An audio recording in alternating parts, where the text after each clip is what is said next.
Some summers are going to be severe and we've got to be ready for them. Most years over the past few, there has been a peak, where it's been very uncomfortable for a few days. This has been prolonged and we need to be ready for that to happen again. And we need to adapt because this is our future. Let's talk about this. A serious story. It's on the front page of the Times for tomorrow morning. The UK is in the midst of one of its driest and hottest summers, with wildfires and droughts seen across the country. A fire in Suffolk near the nuclear power station Sizewell B has grown to the size of 200 football pitches, with over 100 firefighters involved in trying to contain the blaze. And a drought has been declared across the whole of Wales, with the country on track for its driest July on record in 190 years. Let's talk to Steff Gaulter, meteorologist at Square Raindrop. Steff, put this into context, please, because it's on the front page of the Times. It's been leading the news for much of the day. Some people will say, well, it's weather, it happens every other year, so stop fretting about it. But others like you probably say, no, this is generational, or possibly even more serious. Well, people do still keep harping on back to the long, hot summer of 1976, and this rivals that, if not supersedes it. So it is a big weather event. Now, the thing is, with climate change and our globe is warming, we are going to see this happen more often. So for us at the moment, yes, an absolutely massive event. Will we still think the same in 30 years? Or will there be other heat waves and summers that have been even worse? Right. And then in the last few days, I've been talking about Rhondda in Wales. I've been talking about the Cairngorms in Scotland and now this.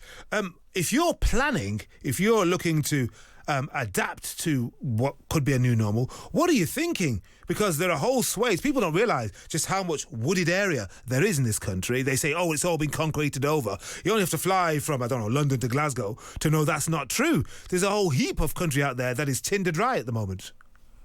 That's right. So I grew up in the New Forest and they were regularly maintaining the forest there. So what they had to do was regular controlled fires, controlled burns, in order to make sure if there was a forest fire, then it wouldn't go out of control. It's sort of to limit it. And I think that's something we're going to have to start thinking more of. That and our water. Obviously, the water companies have come under a great deal of criticism, some of it very rightly deserved. But they're going to have to do more because if you remember, January, February, it was incredibly wet. Northern Ireland had its wettest ever January on record. For central and southwest England, it was the wettest 4-month period from November to February. What happened to all that water? We need to be slightly smarter about capturing the water that's falling and then distributing it amongst us. There are certain water companies that are doing slightly better because they've got reservoirs elsewhere, get it from streams, not doing so well. So there's lessons to be learned.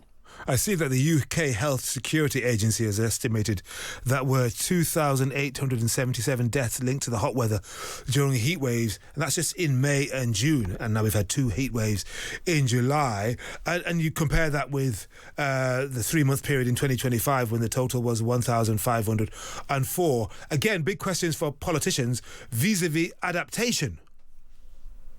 Yeah, we need cool spaces where people can go and actually cool off. This happens quite a lot in other countries where they're more used to heat. There are libraries, there are places you can go to cool down if you don't have AC in your own home. And of course, here in the UK, very few people have AC. People have been going to work rather than working from home recently a little bit more often because there is AC in some offices.